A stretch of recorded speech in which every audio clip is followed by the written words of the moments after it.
Hey everyone, this is David D. Hilster. I want to welcome everybody to our Saturday Science Chats, sponsored by the John Chappell Natural Philosophy Society. Today we have a great show, and I do want to, if you're expecting Franklin, who I gave him 2 weeks off. I mean, he does this all year round. He does a great job. Again, we're from the John Chappell Natural Philosophy Society, but also I want to welcome all my subscribers. I've hit a milestone a couple months ago, and I want to thank all my subscribers from Dissident Science, and we're broadcasting both the Dissident Science and the John Chappell, the CNPS as we call it, John Chappell Natural Philosophy Society. So I want to welcome all my subscribers, and I want to say that this John Chappell Natural Philosophy Society has been around in one form or another since the early 1990s, and it really provides a safe and professional place to talk about and criticize mainstream science and new models in physics and cosmology, and that's why we exist. I'm one of the members, one of the directors of that organization. So we're really happy. I'm really happy to be here for this week and next. So if you are a person, either one of my subscribers, or you are a member, or you happen to come in today to the CMPS, the John Chappell Natural Philosophy Society, you too can join in every Saturday from 10 a.m. to noon here on YouTube and on Facebook. Today, we're only going to two locations. Again, we're live to Dissident Science and to CNPS YouTube channels only. And you can participate every week here. And we do have actually a green room or a waiting room where you can come in and even go live on the air with us. But if not, we do have our comments area and we do read those. So please say hello to us from wherever you are in the world. But today, let me go to my next slide here. Sorry about this. New technology trying to do it all up. But today I have a great pleasure of talking to one of my favorite scientists on the planet. His name is Stephen Hurrell or Horrell, and if you ask him which pronunciation, he says it doesn't matter. But now he's becoming more famous or infamous. He's going to have to pick one, so at least we all can say it correctly. I'll ask him again. But Steve was a design engineer working at the UK's Electricity Research Centre when he first became interested in the structural strength of dinosaurs. Yeah, isn't that what everybody really, that's what most people aspire to. They're sitting around, I'm good. And I hear him laughing. I've got his mic on. So just in case I say something, he can butt in, but we'll bring him up here shortly. But yeah, he was, like most people, everyone thinks about the structural strength of dinosaurs. This developed into the concept of a reduced gravity Earth and a lifelong interest in developing various methods to calculate paleogravity, which is one of my favorite subjects now, actually, in the ancient world, the ancient universe. He has interacted with many Earth expansionists. Of course, you're going to see that on display today to argue that paleogravity must be related to Earth expansion, and it implies it was caused by the mass increase of the Earth. Which, of course, if for all of the people who are from the CMPS and who have been around discussing physics and cosmology for many years, well, it turns out that the expanding Earth is not only expanding but gaining mass. He and James Maxwell, in my opinion, the greatest geologists that ever lived. Oh yes, I said it, folks. They talk about the actual mass increase. So those people who are interested in physics, why is the Earth gaining mass? He's also given presentations and written a number of articles about his interests. You can find details of his latest work available at dinox.org. I'll put that up during the talk while he's talking, and so you can go to his website and learn more. But today we're going to be talking about, and I'm going to show you right now. I'm going to put that up here. I'm going to, come on, next one. Whoops. Oh, see, I told you, I'm trying to do too many things at once, but I'm going to put that up here. Today we're going to be talking about his book, It's called The Hidden History of Earth Expansion. You see him right next to me, but that's the book cover. And yes, folks, I'm not. I am a good interviewer. I have the book, and I will tell you, Stephen, I almost read it in a night, and I'm not. And the only thing that I could cheat and read it in a night was because I knew James Maxwell's stuff inside and out, so I could sort of skip that part. But it is an amazing book. We're going to talk about it, and we've got the man here himself. So I want to bring him up. Here he is, Stephen Hurrell or Horrell. Okay, tell the world, what is it, Horrell or Hurrell? Well, Horrell, I suppose. I think I say it Horrell. Okay, Hurrell. You think you said okay. Are you just so used to having it mispronounced that you just gave up, like my name, Yeah. D Hilster? I get literally people call me, Yeah. "Oh, Mr. De Hitler. How are you?" No, no. So you just gave up, but you call yourself Yeah. Hurl, right? Horrell. Okay. Yeah. Well, first Yeah. of all, congratulations on this book. I will tell you, just from my personal side, I got interested in Earth expansion in 2008 when I saw the videos from Neil Adams, and he has brought more people to this subject than anybody.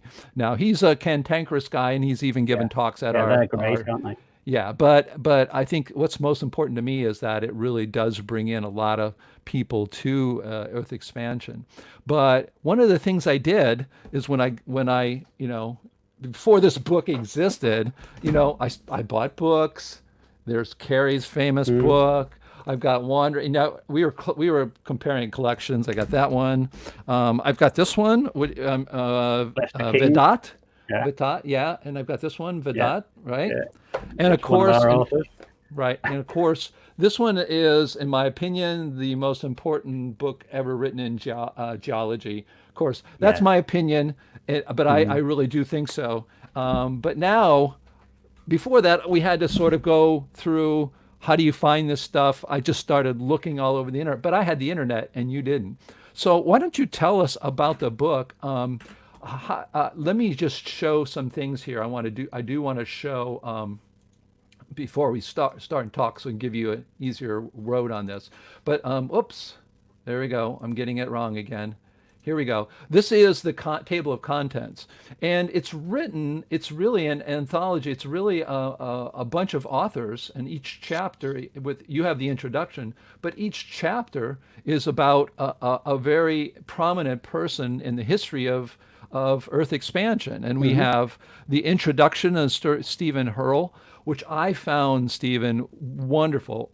It's easy to say it's probably the best introduction, historical account of expansion tectonics on the planet, bar none. Oh, thank Congratulations. you. I mean, I just ate all of this up because I bought all these books and I heard these names. I didn't know what's going on. Mm. So the chapters from chapter one on through are, you've got Hugh Owen, Cliff Oliver, Carl Jacob, James Maxwell, of course, John Koziar, Stefan, and I won't try his last name, Carl Stratinsky, then Stevens, Tuzinski. and Yeah. yeah, thank you. Then Yeah. Stephen, you're in there, of course. John Eichler, William Erickson, David Knoll. You have two people again, Zahid and Ram. You have Vedat, and then we do have one. Whoops, we do have one other person here, and that's the Richard Guy, and of course the interest. So, why don't you tell us a little bit about how you went about this? Because obviously, this didn't just happen this year.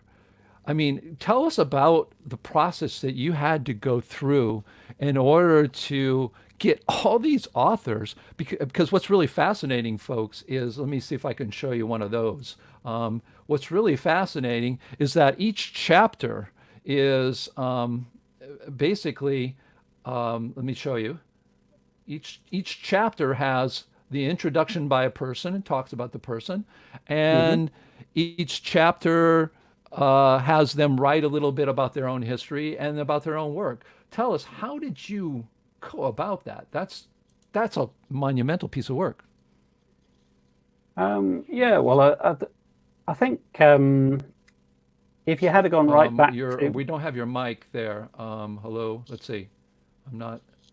no, no, That's weird. Hold on. no, Are people I was hearing there me? Let me go before, to wasn't the I? comments here. Are you hearing me? Shake your head if you're hearing Yeah, me. yes, I can hear you fine. Yeah. I can't see anywhere where Nobody? it says. Audio, Shall I folks. mute Audio. myself and then unmute myself, or? Oh, you hear both of us, but I don't hear him. Oh, that is bizarre. That happens sometimes. Let me see if I can go here. And I'm going to, Stephen, I'm going to have you come back because it's not going to do. Do you hear me, Okay. Stephen? If you do, shake your head. Yep, yep, I can hear Okay. you. Um, go ahead. I'm going to go ahead and remove you, and then I want Okay, you to come back in. okay. Okay. For some reason, I am not hearing. Yeah, a bit difficult to see Oh, well, wait a minute. Wait a minute. what we're doing. I think there's something going on here with PowerPoint. Let me stop the PowerPoint.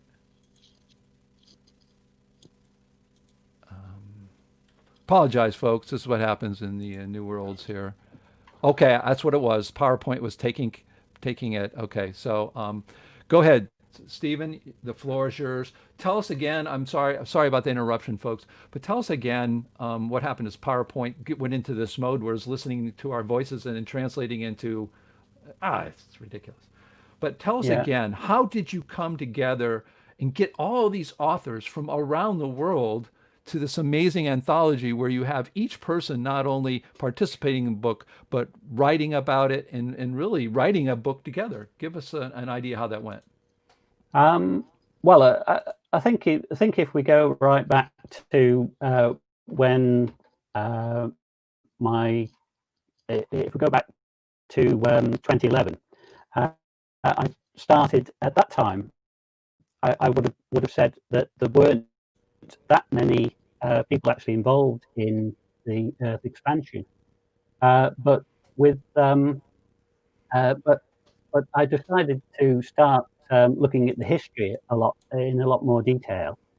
And I think the first thing was that at one of the conferences, um, that they actually looked at how many scientific papers had actually been written about this, and it comes to about 1,000 scientific papers.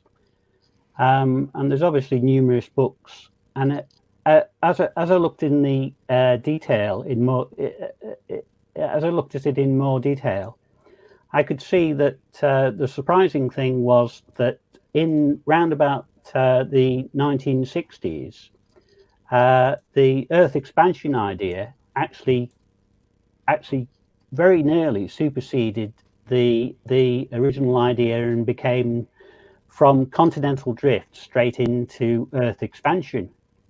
And at that time, it looked very much like everybody was going to actually agree that it was Earth expansion. But then during that time, there was a reaction against it, and quite a few people came back and although they'd previously been saying that continental drift wasn't real, they were saying that well, continental drift wasn't real, but in fact, the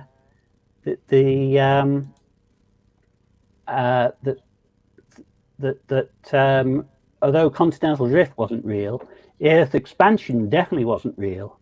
And in fact, it was mainly the people who were actually pushing continental drift who were actually saying that it looks like the Earth is expanding. So at that point, I think I started starting mulling about this and thinking, this is a fascinating history that is never really told. Because if you read any books about plate tectonics, it goes straight from continental drift into plate tectonics, and all this argument about actually it looks like the Earth is expanding. Never mind just continental drift. And all this whole history is just sort of forgotten about, and not really known about.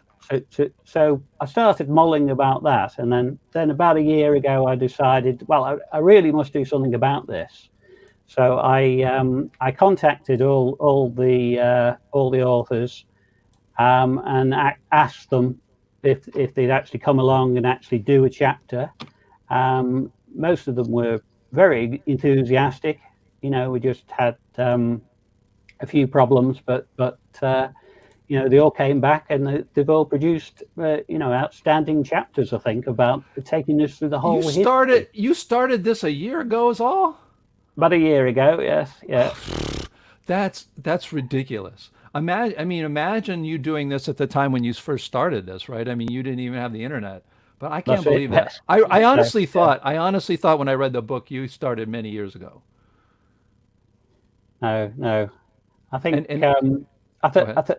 I think the whole idea of it perhaps sort of coalesced over time, but certainly I'd only decided a year ago that I must actually do this.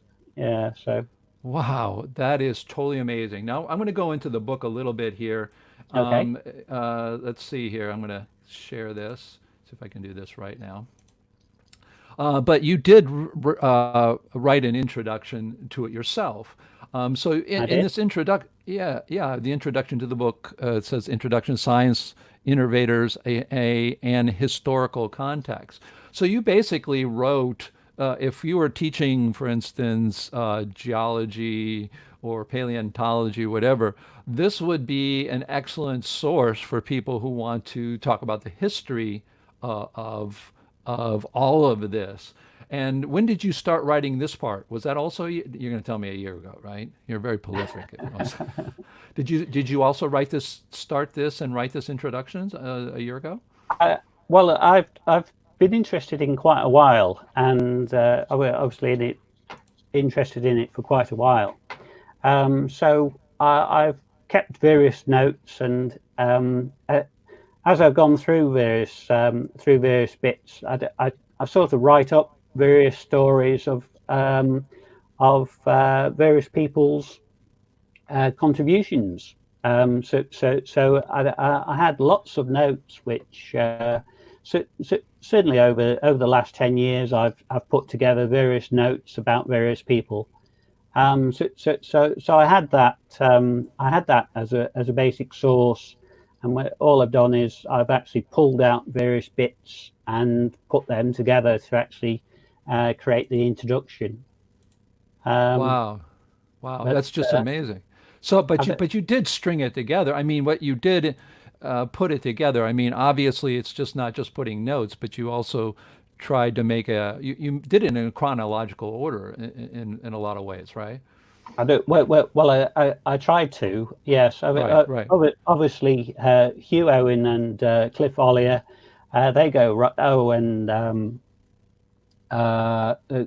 Karl Heinz Jacob, they go right back to the 1960s, and so they start off and they take us right back in those days, and I mean Carl Jacob actually remembers he actually met Hildenberg. So he actually worked alongside him for quite a while. So he actually discusses there about people's feeling at that time, and how he actually tells a story there that a map of the ocean floor actually appeared on one of the sides of the in one of the lecture theatres, which he suspects was Hilgenberg actually putting this map up, because obviously when you look at you've obviously seen the map of the ocean floor that Heeson and Of course. Mary Tharp did. But I mean, when you look at that, I think a lot of people look at it and actually start when you start thinking about it, it actually does look as though the Earth has expanded. Uh, Sure, so, sure. so he was actually able to fill in that little detail of how this map appeared on the side of the lecture theatre, and sort of started the debate going a little bit more. So I think what's one of the fascinating things to me about expansion tectonics, and you've already talked about this, you just briefly mentioned it, but maybe you can give us some insights since you know probably, I would say this, this book, again, we're talking to Stephen Hurrell about his book, which I have right here. It's called Earth Expansion, The Hidden History of Earth Expansion. Obviously, you are now, I would, a world expert in the community of Earth expansionists because you've put this together and you've talked with more of them and doing a great service of keeping this whole thing alive. A lot of these gentlemen are quite elderly, so it's really great that we catch them, while they're still in their prime. But you talked about how we were really this close to going the expansion tectonics route instead of the plate tectonics in the fixed radius Earth. What do you see in your expert opinion? What was it that bumped us one way and the other? Was it really just that close? Was it something inevitable that they were not going to accept this? What do you see that? Maybe give us some insight with what you know. Well, I get the impression that it was the actual people who who just couldn't quite believe what they were actually seeing. I think most of the geologists who were actually coming through and actually saying that what they were doing, they were coming through and they were saying, this is what we see. It looks to us as though the Earth has expanded.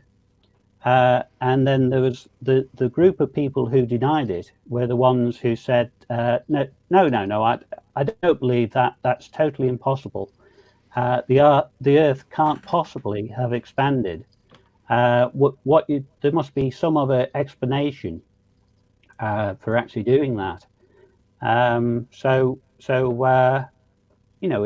It was mainly the unbelievability of what they were actually seeing, I think. So, but was it a majority of the people that were that way, or was it pretty equally? I mean, I guess what I'm asking is what pushed it? Was it just simply a majority of the people just couldn't buy that? It was just too radical of an idea. Is that what you think, or is that your guess, or?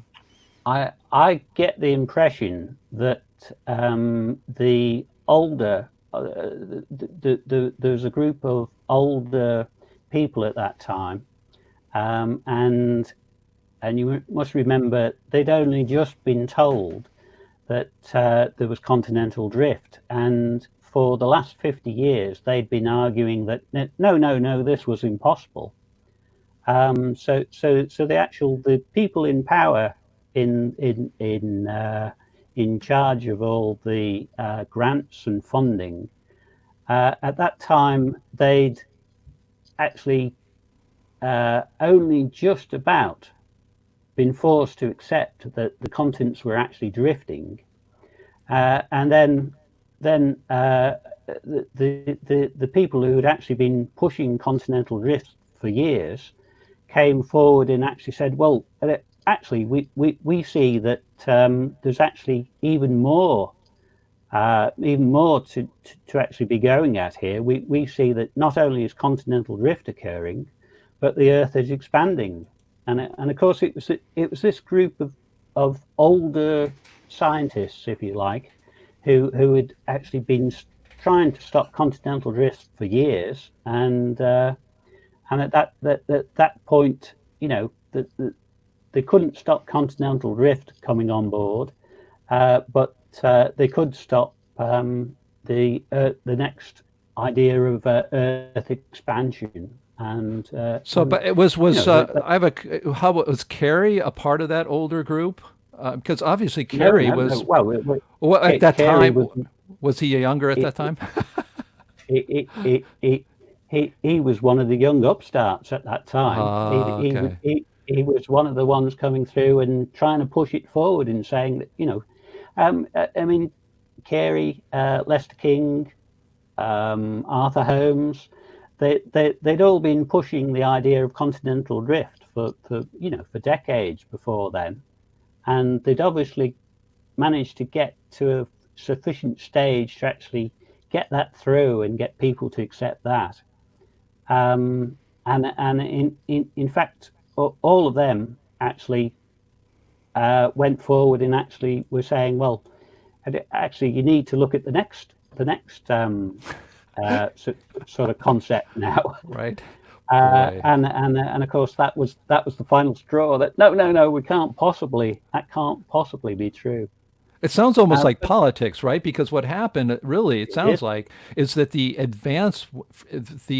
switch from, no continental drift to continental drift was taking time, and it was still there. Then when you threw an expansionism on it, then it seems like, oh my gosh, no, that's way too much. Sounds like politics. Oh, you want to help the people? We'll give them, $5. No, you don't understand. We got to give them $100. No, well, we're just paying. Oh, well, okay, maybe the five's okay. So maybe it sounds like that was sort of like a compromise where, okay, you're going this far. Well, we'll buy that, and it seemed, but then it seemed to be like written in stone and sort of thrown away. Now I want to bring up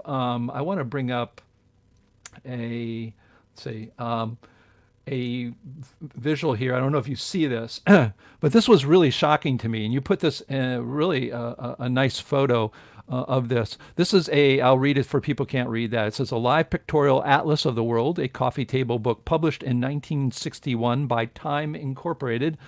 It is open where a dramatic series of globes illustrated the changing Earth over geological time, illustrating how the Earth might have looked 500, 180, and 30 million years ago, with a final illustration of the Earth as today. The texts explain how the globe has differently graduated in size to illustrate the theory of the Earth has grown in size. So here is early 1960s in a super mass media way, in a pictorial live atlas with Earth expansion in there. And there was a nice cup of coffee, thinking, oh, this is just, I'm reading that. And it's fascinating to me to think that we're in 2020, and back in 61 they had this, and then somehow it disappeared. It was like is there any story or any more information behind this? Was this at the time when they were, debating, well, we don't even know about continental drift. What are you talking about, the expansion? So what is that the same time this was published? Yes, that's right. That this is the time of Bruce Heeson and Mary Tharp they actually started publishing their maps of the ocean floor, and of course they're actually saying that this must be caused by Earth expansion, and the whole story of how they had to fight to actually get their maps published, and how really people, to get the map. Why would you have to fight to publish maps that were factual data? Because what they were showing was that if you look at their maps closely, it looks like it supports Earth expansion. So, and so many people were actually looking at these maps and saying, no, we can't possibly be publishing these. So, wow. It sounds like you find it a fascinating story as well, but it is a fascinating story of how difficult it was for them to actually publish the data, and that's absurd. But even more fascinating, I think, is the fact nowadays, if we actually say that this is what was happening, we're actually not allowed to say that. Not that, if you read plate tectonics now, all the history books about plate tectonics, they tend to leave out all this bit about what was happening and why the various people were actually trying to stop them publishing the maps. And it's a fascinating. I think it's a fascinating history personally. So Well, you are, I guess I'm totally different because I'm one of those weird people who are an artist really and a scientist really. And mm, my artist friends call me a crazy scientist. My scientist friends call me an artist. The reason the artist side of me, art is based on the fact of showing truths the world's not seeing. And I can't, when I look at this, you see it as fascinating. I feel like I want to scream at the top of my lungs saying, folks, I mean, I'm totally flabbergasted that you're telling me that they were having a hard time simply publishing the elevational data from the ocean. I mean, and it was also though, was at that time, did they also date the ocean floor? Is that right? Or was that at a different time? um, yeah, that came a little bit later. That came around. Well, they started dating that round. I think that was around about 66, 67, something like that. So a bit later. All the maps of the ocean floor, and I mean, they kept publishing these right into the 1970s. These maps, and Right, sort right. of struggling to try and get them published.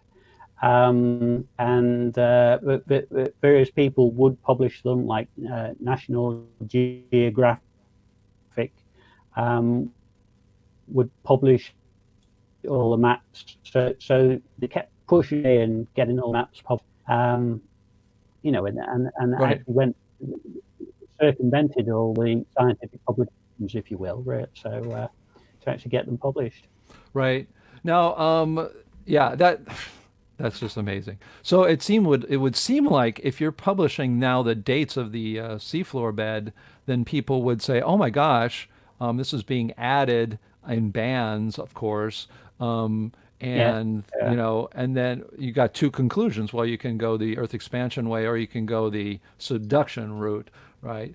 And I guess that was going on. It sounds like that geologists in general are not exactly the most forward thinking. I guess their thinking goes along with what they study, ancient rocks. So maybe they have ancient souls that are moved very slowly, like the plate tectonics. But let's yeah. go back to your book here. Let's take a look. I'm going to bring that up again. Let's go a little bit forward. Again, oops, sorry. I do want to talk about that. But again, we're talking to Stephen Hurrell, his book entitled Earth Expansion, The Hidden History of Earth Expansion, a great, amazing book. If you want to know everybody and anything about Earth expansion and its history, it is the book to go to. That's just amazing, and we're here talking with him today. But the book is really wonderful. This is a contributor. I think it's chapter one. Each chapter is about each person, and it talks about the contributor, which it gives you usually has a picture of the person and a little blurb about who they are, and then something they wrote. Now, one of the things we can go into specifics, but one of the things that I thought extremely fascinating were two things that I found. Um, well, there's a bunch of things that I found fascinating, but one of them is how people actually came across the same kinds of ideas or Mm, observations. In fact, the one I'm going to show you, I also had this observation before I saw anybody else also see this. Now, I don't claim to be smart or anything, but it's just one of those things. If you look at it with a logical brain, you see this. And in your book, you actually have an example of this, and I'm going to show you guys that now, which is this.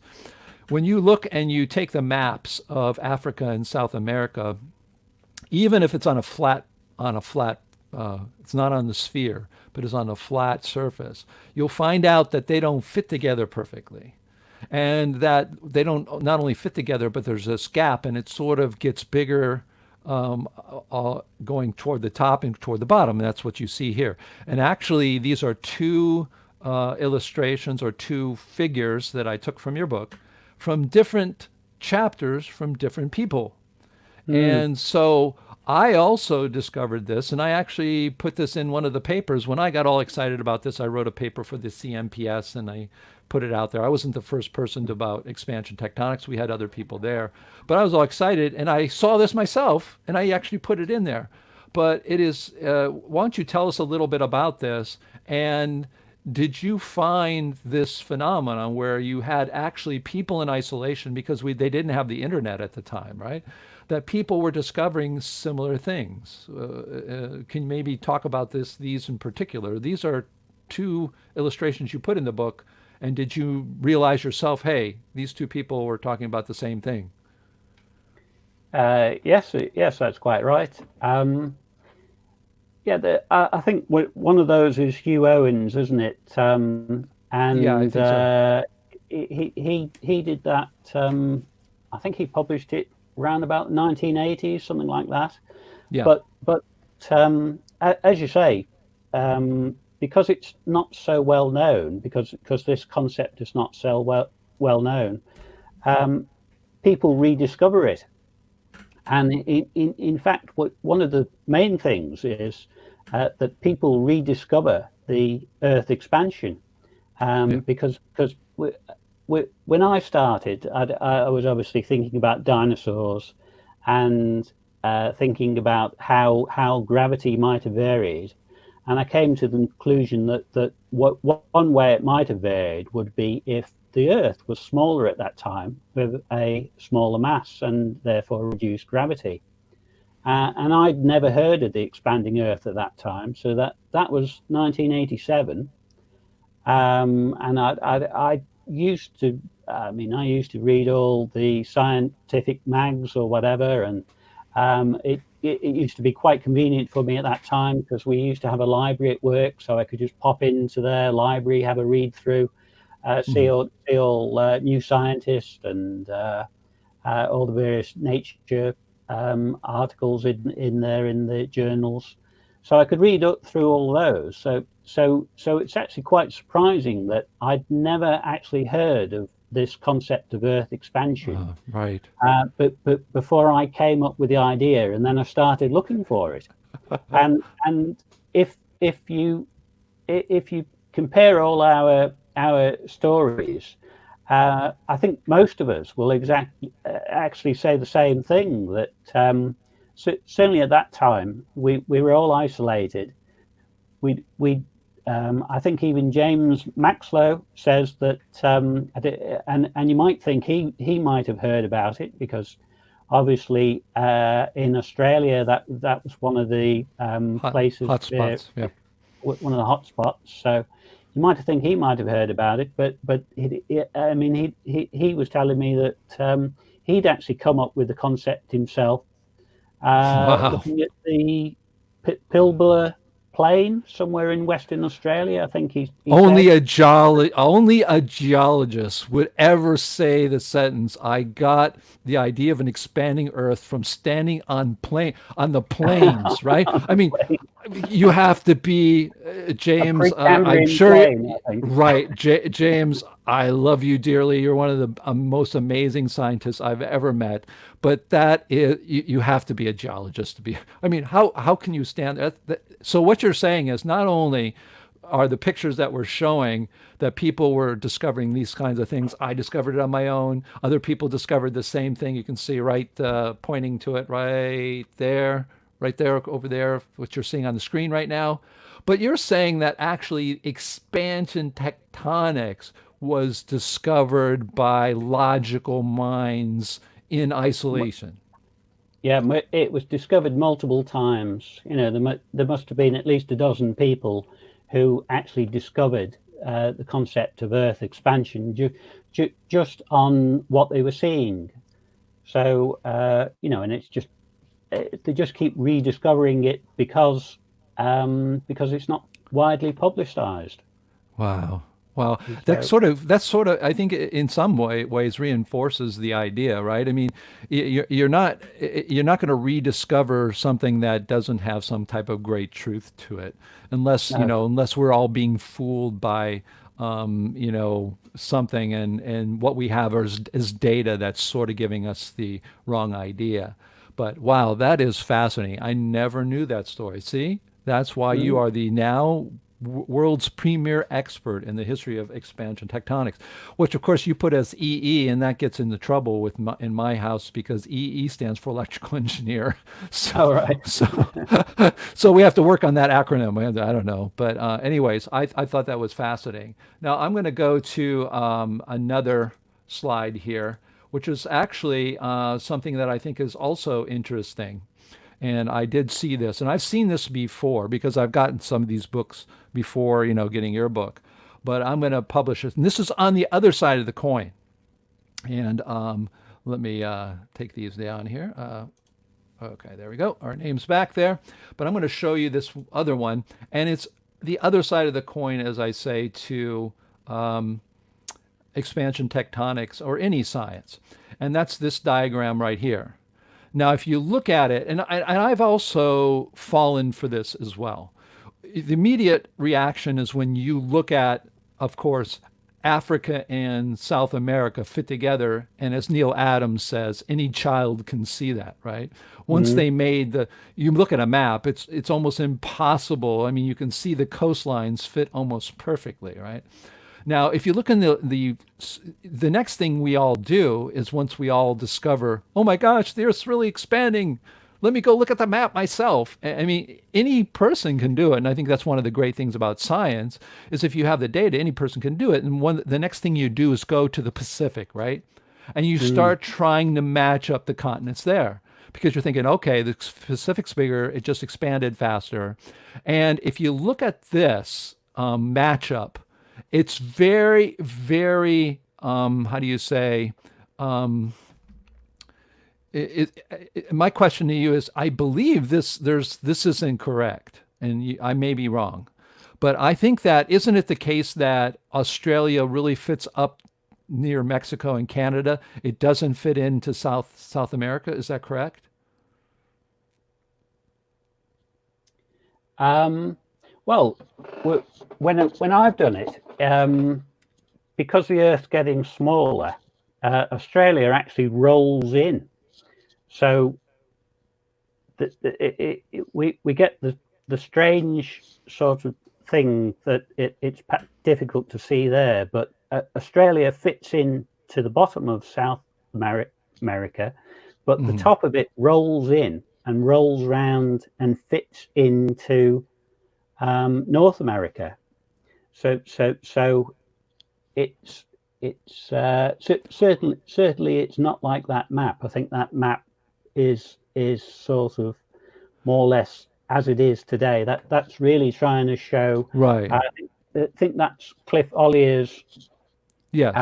point that all the animals Right. tend to all join together at that Right. point. Right. Right. So it looks like that from that argument. So it looks like they were actually joined together at that time. Okay, Uh, so this is different, but I did, and I have seen disputes. I remember James Maxlow, and I got to be with him for a whole week during our yeah, conference. We had given him a Lifetime Achievement Award, duly deserved. But when I talked about the animations of Neil Adams, he went nuts. He would say, "Oh, they're really good, but Australia's in the wrong place." And then I also saw recently in the last 2 years, which is of course you I'm sure have seen, I did mm, see geological studies where we're confusing the heck out of the geologists because they couldn't understand how they were finding those same rocks in northern Australia and in right on the Canadian coast. They weren't yeah, they couldn't figure that out. That just does not fit I mean, that blows Pangea. I mean, it explodes it into 1,000 pieces because Yeah, yeah. that cannot happen. Have you witnessed, or do you have any insights into that sort of the Pacific reconstruction? Because it is a lot harder because things are moving. It is a lot harder. Yes, I think I think everything is split up so much in the Pacific, so much more that it's so much more difficult to do than the Atlantic. Yeah, But as you say, if you go to James's reconstructions, right, he's actually still working on, I think, the the actual Pacific area there. right. But when everything, of course, when everything comes down and we go really far back in time, it gets more and more difficult to do, and the Pacific is one of the most we have to go right back into the most ancient time to actually see them coming together. So it's it's a lot it is a lot more difficult to actually do that area.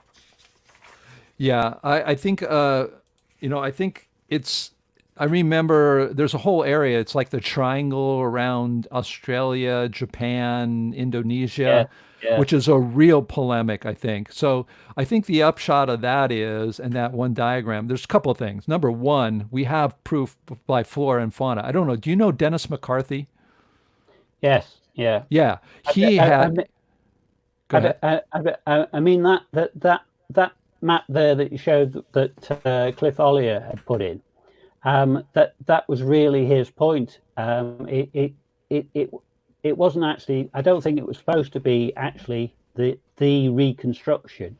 It was just to try and show that Right, right, right, all the animals had actually right. they actually joined where you might expect them to join. Right, right. Yeah. I sort of misread So that. Yeah. yeah, so I think he actually mentions that point in the Okay. write up a bit more. So Right, right. yeah, Yeah, and that's my fault. I sort of took it, but I think what it was is reminding me of the polemic of the problems of trying to reconstruct the Pacific. It's not an easy problem. no, And no, so, but not more what we do difficult. have is this flora fauna is striking. I remember Dennis McCarthy gave some talks. In fact, we have video talks if you go back to our Yeah, archives from yeah, the MPA at the time. He was talking about, for instance, this lizard that can't swim. It can't go in the ocean. It dies, and it's like one of the islands in the Pacific. It's only found in two places: the islands Pacific on the coast of South America, in these very isolated parts.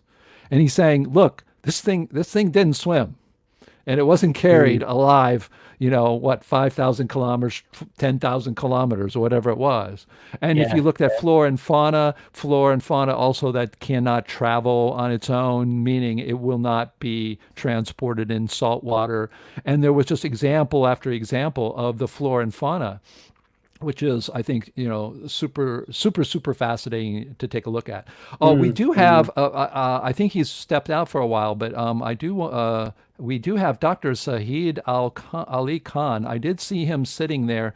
Now, we can hopefully excellent. talk to him.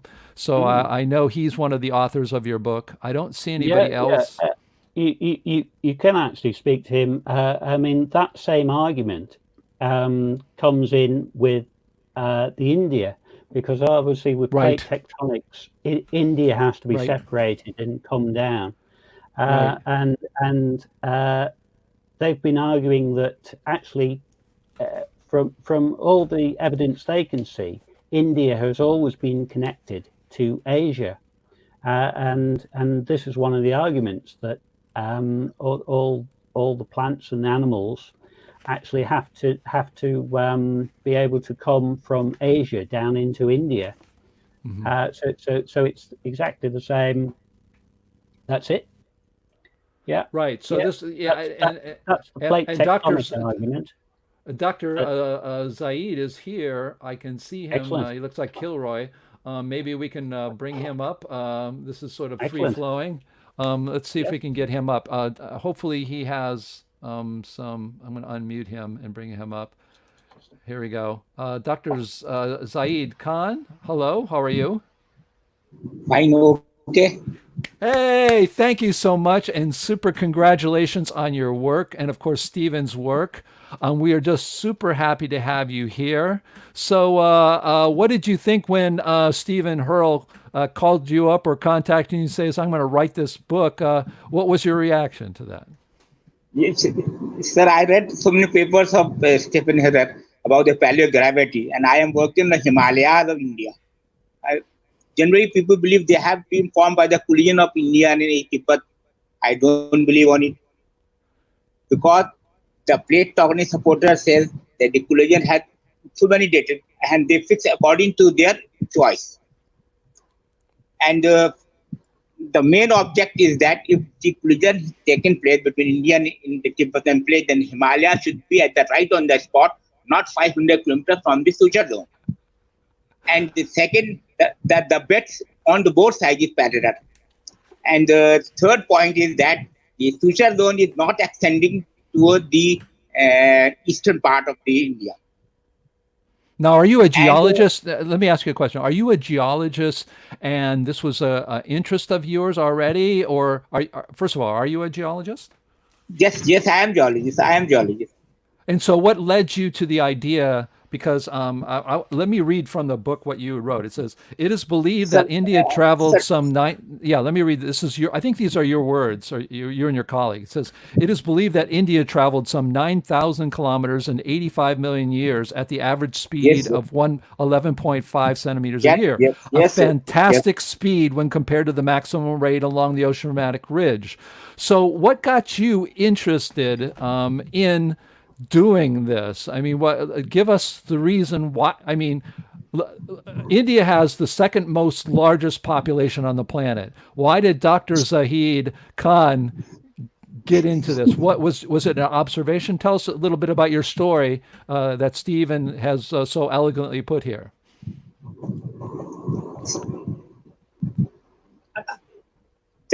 Sir, the question is, the burning point is now the tectonic supporter is the origin of the Himalayas. And they say there's a very active plate tectonics are taking place, and the Himalayas is formed by the collision in some 50 million years. But the ground reality is not so. Himalayas are about 500 kilometers from the line of collision. And if you look to the western part, the Chaman fault. The Chaman fault take U-turn, not cutting the coast of the India. This is not possible in the plate tectonics. So let me ask you a question just about the politics behind geology and expansion tectonics. Are you and your colleague, are you guys alone? Is there a growing group of geologists who are fighting this idea? Tell us a little bit about the political side of what you are facing. Or are you an island like what they think India was millions of years ago? The only thing is that, whatever I have written, nobody is accepting our paper in any journal. They don't believe in the art extension. All generally people support the plate tectonics. Whatever I've written so many papers, but no good journal are ready to accept our work. They don't believe on the. Okay. Do you have any other people other than yourselves? Is there a small group at least? Sir, I work with Professor Ahmed, the late Professor Ahmed, and he gave me the idea about this whole of the Indian expansion in the light of India and Tibet. There are so many. What I previously done is the paleocurrent analysis of the Indian and the Australian.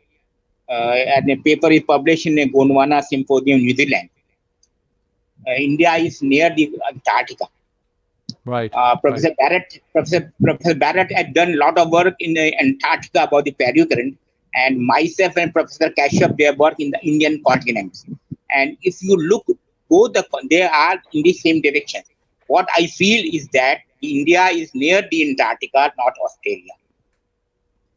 And if India was, if the tectonic supported India is not travel at the speed of 20 to just to collide with the Tibetan plate. This is not possible. This is not possible. Yeah, yeah. Even if you look the geochemistry of the ophiolite, what they believe is the signature for the plate tectonic. And no, they have so many spider diagram, but they are not fit anyone.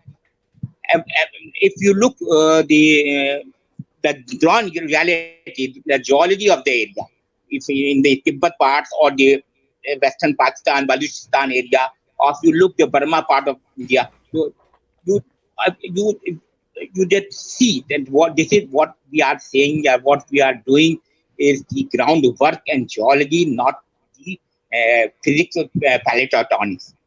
No one believe on the art expensive. Professor Hurrell is the man who just put this expansion in the modern the 20th century. Before this, nobody is accepting the art expansion theory.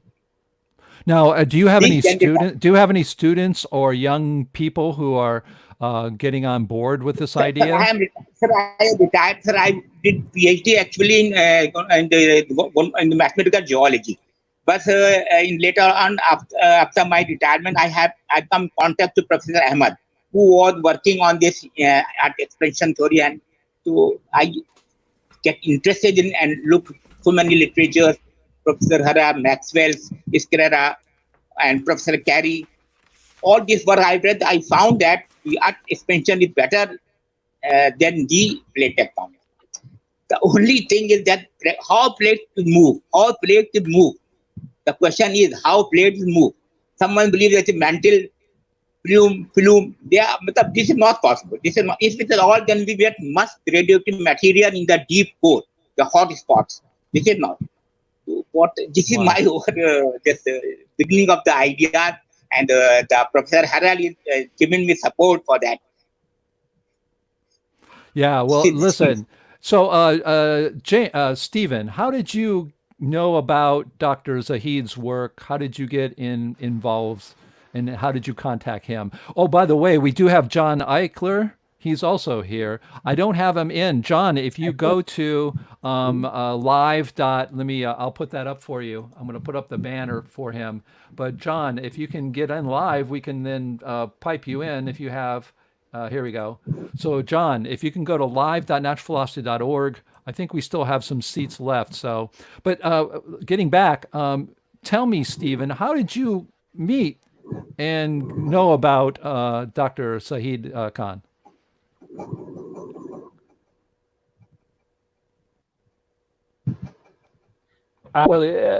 Dr. Khan had written I think only a few years ago, you'd actually started writing a few papers about all the anomalies with the India. So of course I knew their work from there, and they've actually written quite a few in various technical journals. I think they've probably written about 4 or 5 papers so far about the problems. So of course I just contacted them I previously contacted them about their work, and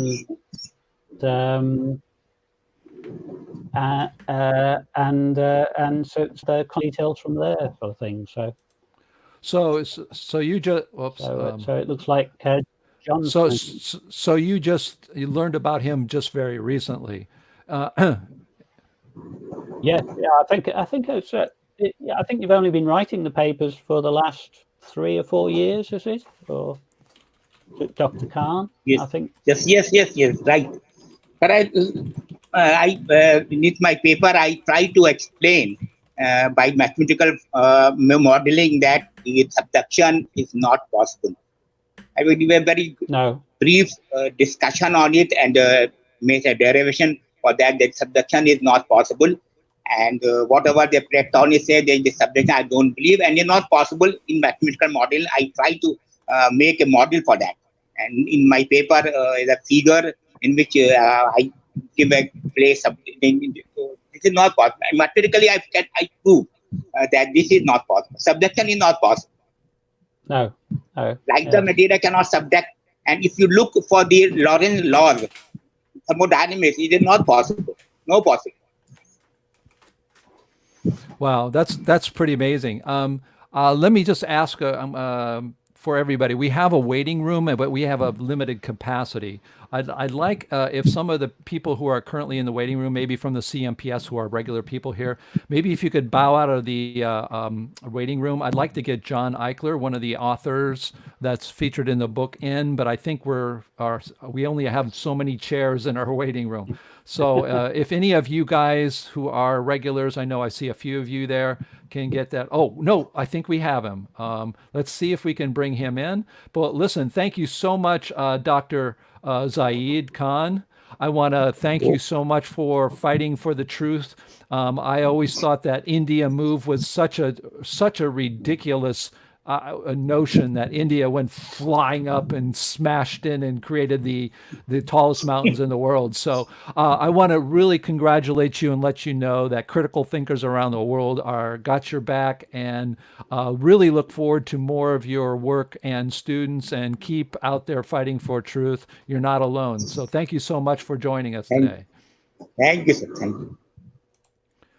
All right, so guess what? We have another person. Let's see if we can get him in. And John Eichler, he is chapter 9 in your book, and Dr. Saheed Khan is chapter 12. So again, we're talking with Stephen Hurrell and his book, The Book on the Planet, on the Expanding Planet, about the hidden history of Earth expansion, which really is a scientific anthology of scientists doing great work, right? I mean, that's really what it is, Stephen.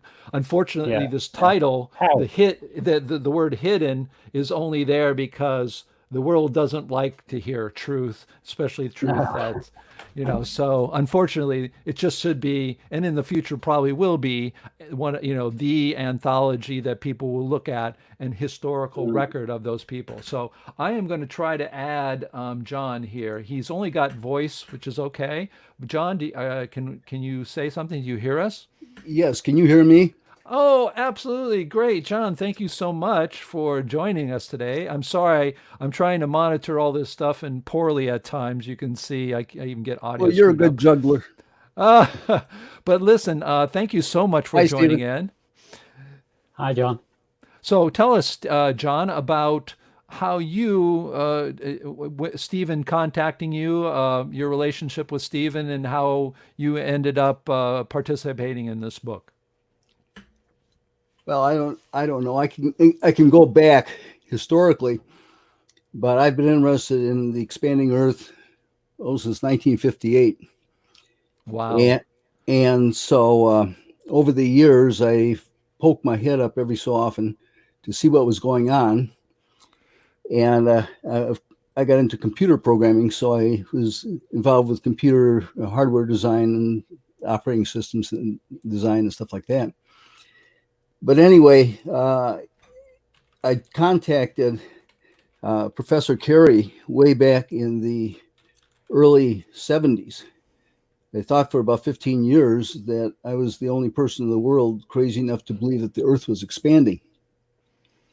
So I contacted him, and he sent me his entire proceedings from his 1956 conference in Hobart. And then I, just over the period of years, have every so often poked my head above the water to see what was going on. And I ran across James Maxwell. And James and I had lots of discussions on it. I've always been interested in what the cause is rather than what the overall effect was. I'm a little bit 180 degrees different than James and Carey were, because I was looking at some theoretical physics information because I always wanted to be a physicist, and that was my education. But I got into computers by accident. But anyway, I came to the conclusion from a cosmological standpoint rather than a geological standpoint, and I've tried to read as much as I can about, kept kind of abreast of the literature that was going on about the expanding Earth. But my concentration, once again, has been the question of what's causing it to expand, because it has to, there has to be, in my estimation, some type of a physical cause for it. And Carey and Maxwell both went and wrote about various theories that have been proposed over the years, but to me, they're a little esoteric, and it's the type of a thing like, when you're talking about expanding universe and this type of thing, it's very hard to prove one way or the other. There's not a whole bunch of information or not definitive proofs. And so I decided to put down some of my ideas in writing back in 2010. And I was trying to summarize it, and James and I sometimes exchange information back and forth, and one of us proofreads the other's work and makes comments on it, which I did for a couple of James's books. And so James said, well, it's not ready for prime time yet. I said, okay. So I had a, what I like to refer to as a Satori, brilliant enlightenment, while I was sitting watching television one night. And I thought, this whole thing with additional mass coming in and landing on the surface and everything, it was all wrong, because at the time when I was writing my thesis, I ran across the work of Elfin, Hans Elfin, and his concept of the fact that gravitation is not the prime force in the universe, forming the universe, but rather it's electromagnetism. And so that was going around in my head, and I all of a sudden realized that because of the Earth's magnetic field, I felt that the influx of matter, rather than looking at atoms, I was looking at protons and electrons, because that's what you build matter out of. Mm-hmm. And protons and electrons are so small. I mean, they're like, well, an atom, a typical atom might be 1 to 8 angstroms, which is like 0.1 to 0.8 nanometers in diameter, and it's hard for those atoms to get into the Earth. However, electrons and protons are like 1/10,000th the size of an atom. Sure. And consequently, they can flow through matter. And the big question, I knew about electrons going through wires and matter all the time, because from my physics background. But I was curious back then as to whether it would be possible to have proton conduction. And so I went over to the university library and started digging through, and I ended up that proton conduction actually is a very well-known and studied phenomenon. And it's used in a lot of things like, what's the, not a fuel cell, but they have conductors of ions. And since a proton and an electron are roughly the same order of magnitude and size, you can have proton conduction, you can't have electron conduction. But the question is, how do these things actually form matter? Because you have to have those two components to form atoms. Right. And I ran across, I always had figured that this cold fusion was kind of a pseudoscience. And so I never got too interested in it. But I said, well, they're talking about creation of atoms, and they're talking about transformation of atoms.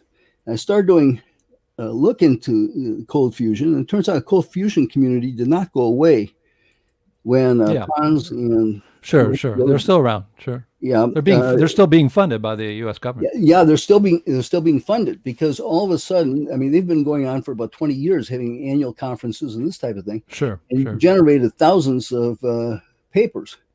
So I started reading some of the technical papers there, and it turns out that they don't have the exact theoretical mechanism down, but there's been a whole plethora of experiments where they've had matter formation.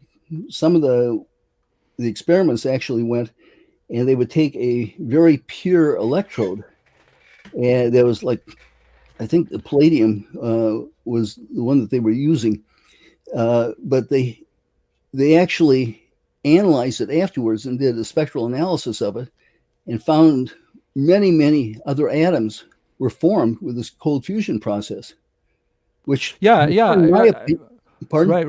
Right. No, I don't want to interrupt, but basically, for those who are not understanding what John's talking about, is that one of the biggest people's exceptions that people say that they don't accept expansion tectonics is there's no mechanism for the mass increase. And John and other people have looked into those kinds of mechanisms. And in fact, the Sapphire project, I think from Electric Universe, also is showing that heavier atoms are being created with electricity. And so even James Maxwell has looked into the possibility of protons and electrons coming into the Earth and somehow, mass being gained that way. The reason why James did it is because when I was writing this paper, this came to me. I did the research, I finished up the paper, and then in 2011, it was ready to present, and the paper got published in an Australian magazine. Mm-hmm. So then, James was very skeptical about it to begin with, but then he started looking into it, and lo and behold, he found that the sun that puts out electrons and protons like mad. Sure, it does. Can go in. The Earth actually is. You say, well, you have a very small cross section of the Earth, and how could that gain enough mass, especially from the sun? But if you take the magnetic field of the Earth, you end up with an area of about 150 times as large a cross section as you would simply because of the magnetic field. Right. So anyway, that's got me going, and I kind of combined the idea of electromagnetism as being a prime mover and a very powerful force, and this cold fusion, and they have different things. Like tritium only has a half-life of 12 and a half years, but when you go to volcanoes, you measure tritium coming off vastly greater in amounts than would naturally be occurring, because after 12 years, if you have a tritium atom, it divides and you no longer have it. So anyway, all the pieces, at least in my view, have kind of come together in my mind. And I say, well, this is a perfect mechanism, and it's something that had never been proposed before. So I was pursuing this, and then Stephen went and sent me a nice thing. Hi, John, writing a book. You interested in doing a chapter? I said, yeah, sure, I'll do it. And so that's how that chapter came about. And I don't know whether I haven't read all of the chapters in the book. It was a very nice book, by the way, Stephen. It came out beautiful. Yeah. In fact, some of the sales were to my kids because they wanted to buy it so I could autograph it for them, which I was very happy to do. And so anyway, I've put this together. I've actually taken my thesis and put that in the form of a book, but I wanted to use it. Are you talking about a thesis that for you're getting a degree? Yeah, master's degree. Oh, wow. And so you're writing a thesis about that involves expanding Earth? Yeah. I actually. Where on Earth can you find a university that's going to do that? Well, I found one. I used to get a kick out of it because when I actually wanted this one professor to give me an independent study for a year, and that was in the rhetoric department. And they said, well, you've never taken a course in rhetoric before. So I took 2 semesters of rhetoric courses, and this fellow who I was after for, because he was primarily involved with nonfiction, went, and I was in his class, and afterwards they said, well, can I work with you for a year? And he said, yeah, let's try it. So that gave me a year of doing nothing but writing. And consequently, when I'd be talking to people, other professors and stuff, he would be walking by and said, oh, don't listen to John because he'll completely warp your sense of how the universe is put together.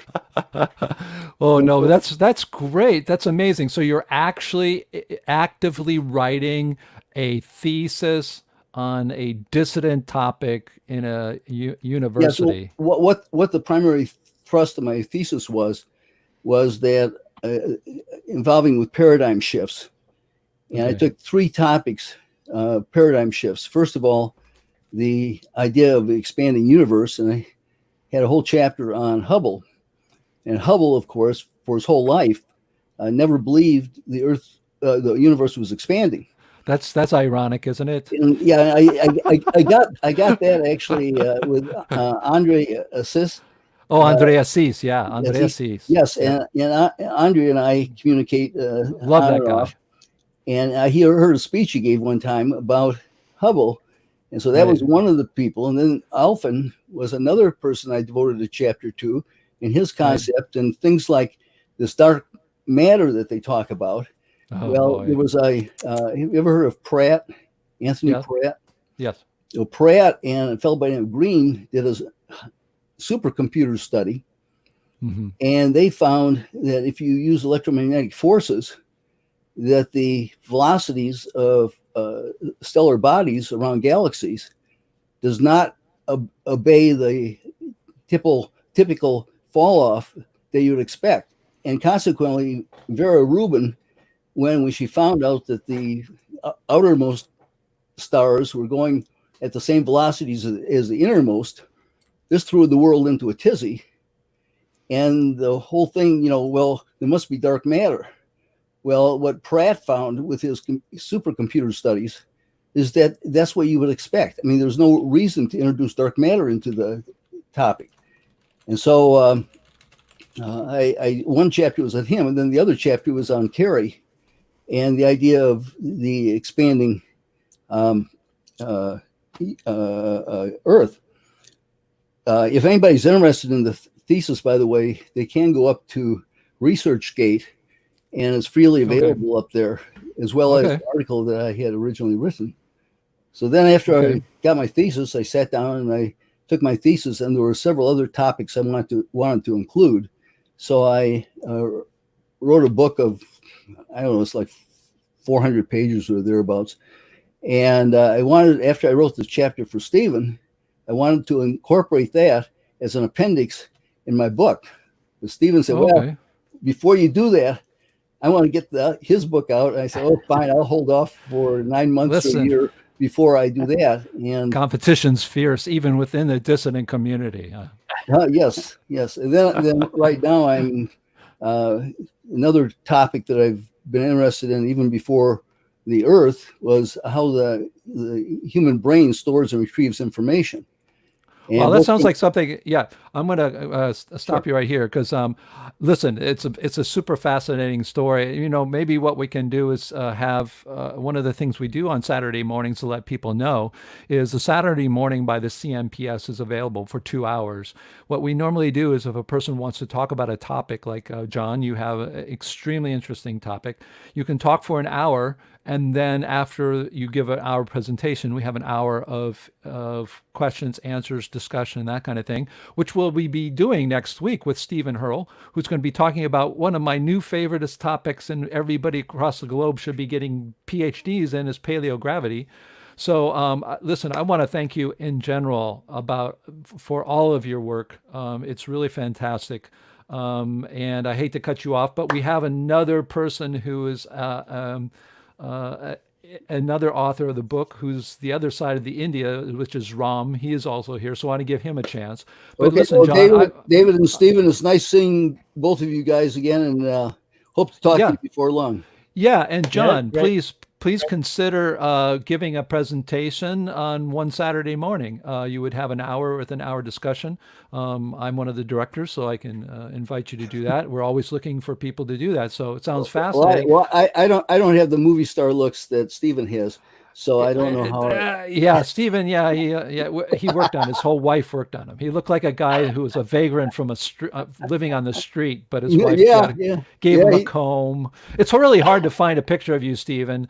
I mean, you have the only pictures I find you is like you're about this big and the giant dinosaur next to you, or something that looks like you live in Antarctica, which I know you don't live in Antarctica. Or he has all kinds of coats and jackets on. And, I don't understand. He's very photogenic.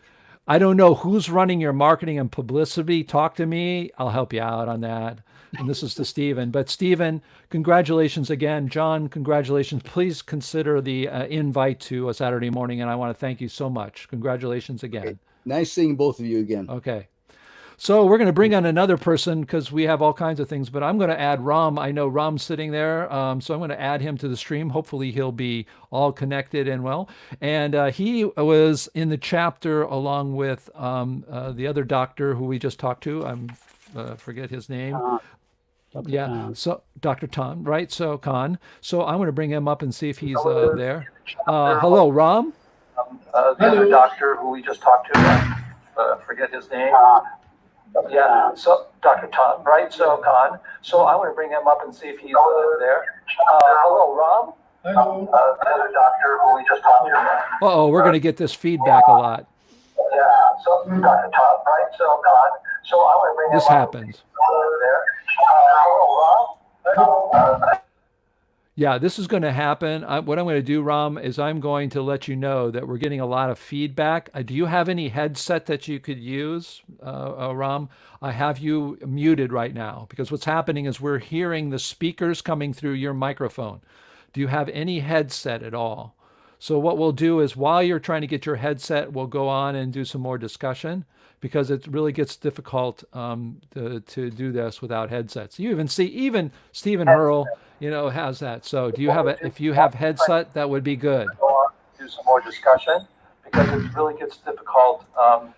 He's not getting his headset. So I'm going to pull you back down, Ram, until you can get yourself some headset because unfortunately we're not going to have a conversation. He keeps on blocking it. So I am going to have him down. Again, hopefully he's listening. So anyways, he is one of the other people in India, which I think is just fascinating. You have a country with over 1 billion people, Stephen, that believe that they stood and they rode a surfboard for the last 90 million years and crashed and created the Himalayas. But obviously, it's really great to see him out there working and working on such ideas. But let me go to the book. Hopefully he can work on that part. Let me go to these. I'm going to go to another part of the book. Let's see here. One of the things I found really fascinating about the book was, let me see, come on. It's hard to move. Okay, was that lots of pictures. We're going to show you that. One of the things that I was really fascinated and could never find when we were doing our database was lots of pictures of what went on. And you have really in this book, if you haven't gotten this, we're talking about, again, Steve Hurrell, The Hidden History of Earth Expansion. And one of the things in this book is he's got lots of colored pictures in it and just picture after picture of what happened in the Earth expansion world. And I saw pictures of people with models, which is really great. But tell us a little bit about how you went about it. Obviously, I was totally thrilled when I saw this because I've already bought, tons of books that I could find, which is not all the books that you have. But tell us a little bit about how you worked not only the text in, but really this is a historic book as well. I mean, you have photos in here that are, in my opinion, going to be very important in history.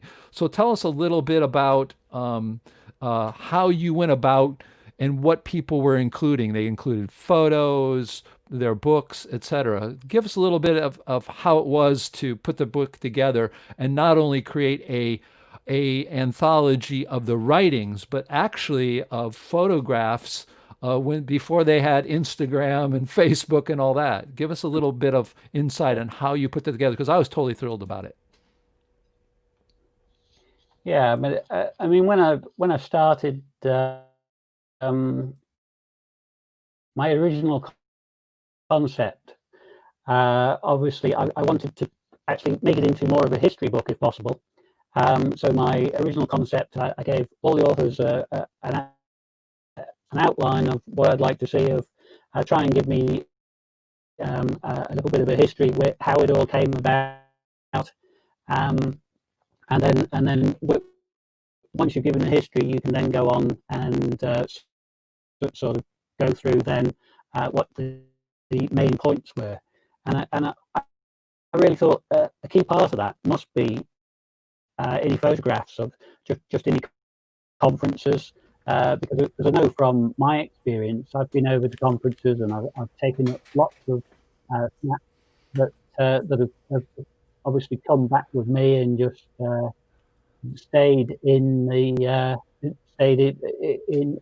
at home with me. So Right. I wanted to try and get as many photographs as possible in there, any color photographs, and I mean that page is Jean Cozier had lots of photographs, and so I think he's got the most photographs of any, and he's actually done over in Poland. They've done multiple conferences, and I think they've had virtually most of the Earth expansion people over to give them a talk over the decades about various aspects. So so you have their collections not only from you but of the authors themselves. They sent them to you. Yes. So all the photographs you see in there, in the chapters, that they are actually from all the authors. So these are various snapshots of what was happening at the time. So yeah. And I thought one of the things that blew my mind, I didn't know. I mean, one of the photos here is Samuel Warren Carey during his lecture, and before James Maxwell came along, he was really, I mean, he was a geologist in his own right and well respected before he even looked into expansion tectonics, and it was credit to him being a person of such high standing to actually look at data and say, look, this is something we need to look at, folks, and the data shows this. But I was very happy to see lots of pictures of him because he was before my time, before I even knew these, about Earth expansion. But there is something I do want to say that was a big revelation to me, and let's see if I can find this in the book. I believe this is it. Yes. Here it is. I didn't know this. This is one of the things I learned from the book. It says, as far as I was aware at the time, Carey had never heard about me, and he's talking about Stephen here, the author, of my thoughts about dinosaurs and gravity. I was so delighted to find he had included me in an updated edition of his book. This second edition, which has only been published in March 2000, now included a section about dinosaurs and gravity.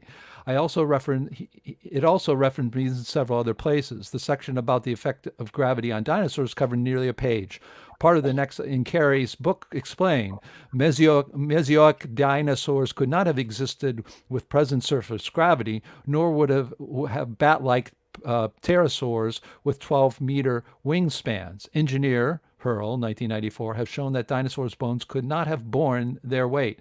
The size of dinosaurs peaked in the Jurassic with the Diplodocus, Brontosaurus, and flying reptiles like and I won't even go, Quetzal, which sounds like it should be from South America. It sounds like from Mexican. Atlas, I think. Oh boy.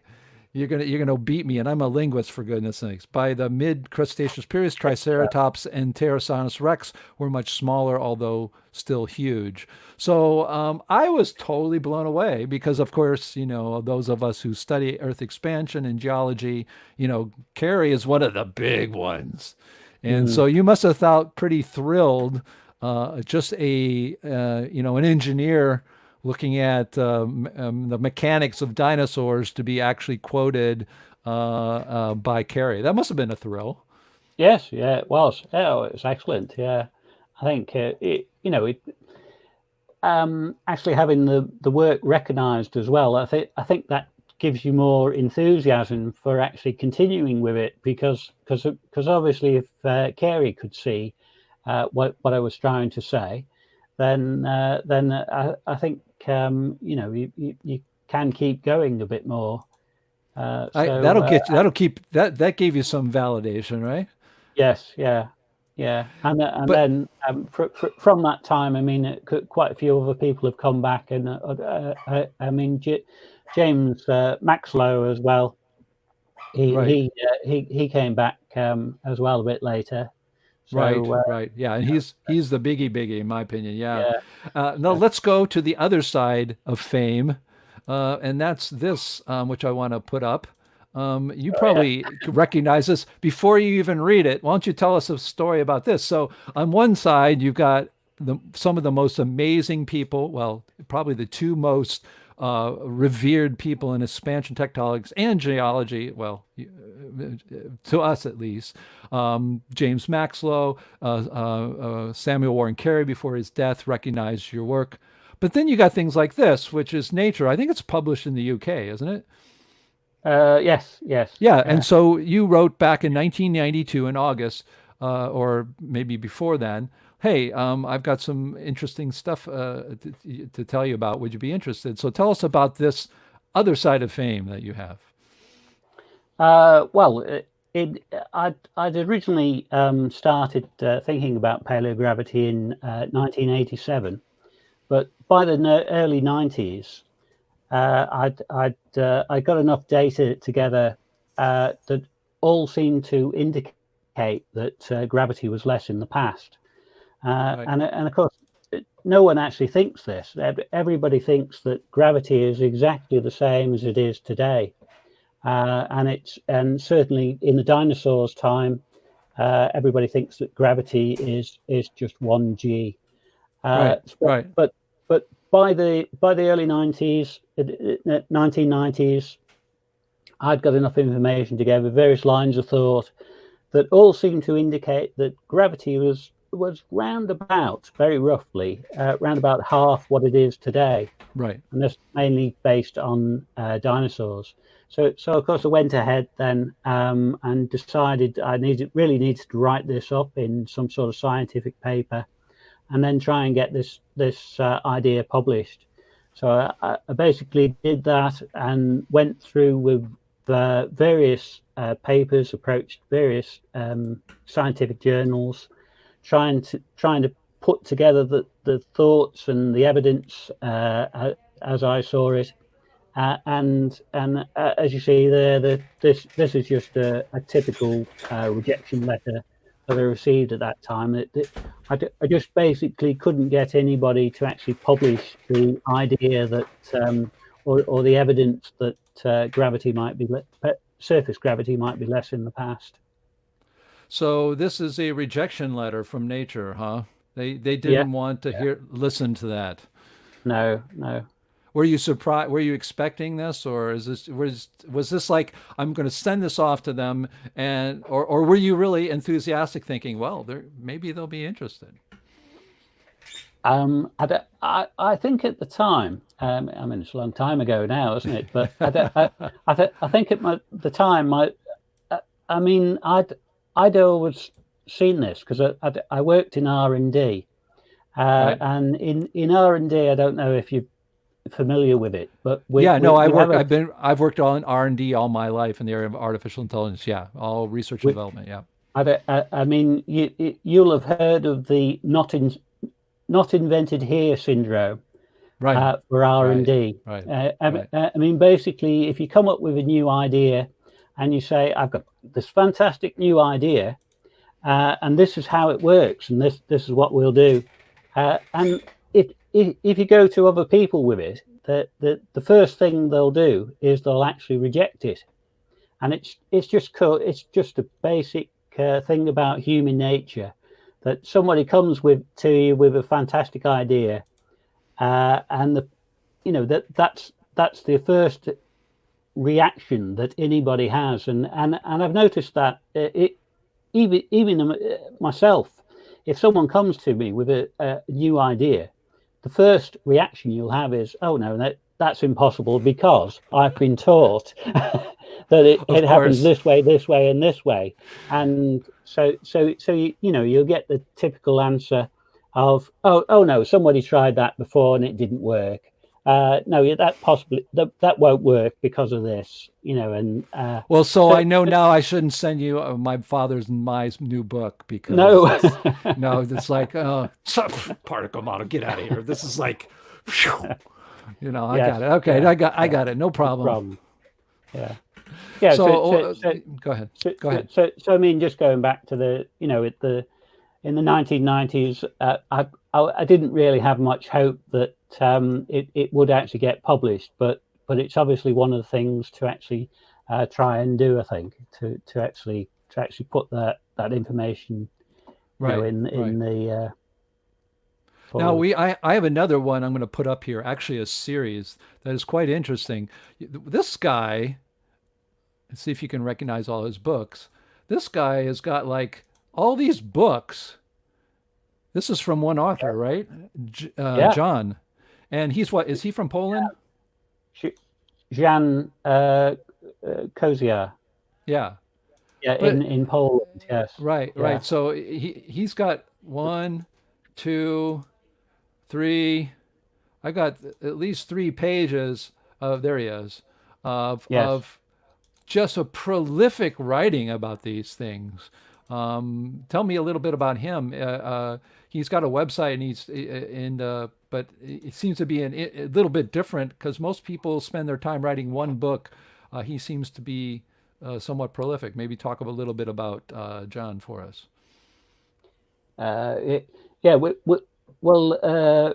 Jan goes right back, I think, into the 1970s. I think he started becoming interested in it. Right. And he started off in Poland, so most of his work is actually in Polish.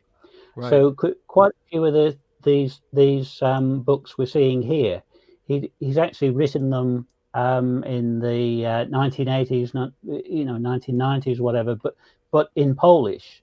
So what he's started doing now is actually translating them for us. Sure. And actually writing them all, updating them and writing them all in English.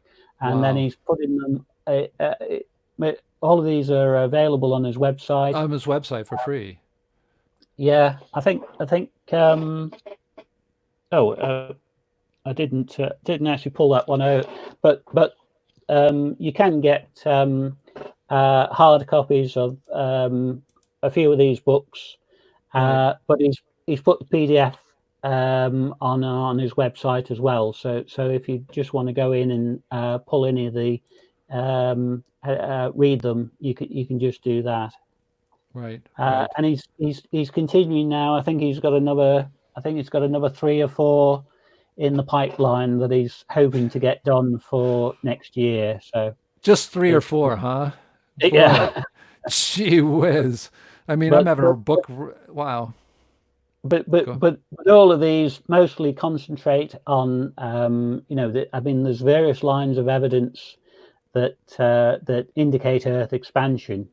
So most of them just focus on one topic and then go through that topic to actually go through and show how that relates to Earth expansion. That I think he's done one on the Mediterranean and he's done the expansion there and how that relates, and then he's done various other ones. Right. I think. Right. So let's see if we have any comments or questions. Let's see, I've been looking through here. One of the things that people were reflecting was on the mechanism. There have been numerous people talking about that. I know Bill Lucas has one. I know he's here. I don't know if we want to. I think we've talked about the mechanism for that, but maybe we can. He talks about decaying gravity being a possible cause of the Earth expansion. I know in our book we talk about it because we in our model say that what's happening is nucleons, the nucleus of atoms, are coming together with what people call the electron. We call it something else. We think it's a much more broad particle, but regardless, the same thing. That what happens is, the sun's spitting out protons, and those, along with electrons, again, we call them more general particles because we use the same particle for light, gravity, and magnets. But we mentioned that possibility. I know in the beginning of expansion tectonics, there was a lot of debate in the very beginning about accretion, right? About, is it possible that all this mass was coming from outside? But there's a real problem with that. I know that, in fact, how would it be that the Earth's growing and then, pushing out this mass, and that the mass is coming from the outside? How would it get inside? I remember one thing I did want to talk about, and I think John Eichler was sort of mentioning that, is something that we've talked about in the CMPS a lot. And I was wondering what your take on that, or people in the CMPS, one of the gentlemen, Scarborough, I think it was his name, he died recently. I met him. He was one of the proponents. I got to meet him 10 years ago with his daughter, and we were having lunch, and he was pretty elderly at that time, but he was quite a maverick before, because he was really arguing about how the Earth was actually producing oil, it was producing methane, and it was producing water. Because if you look at the smokers underneath the ocean, water's pouring out of this.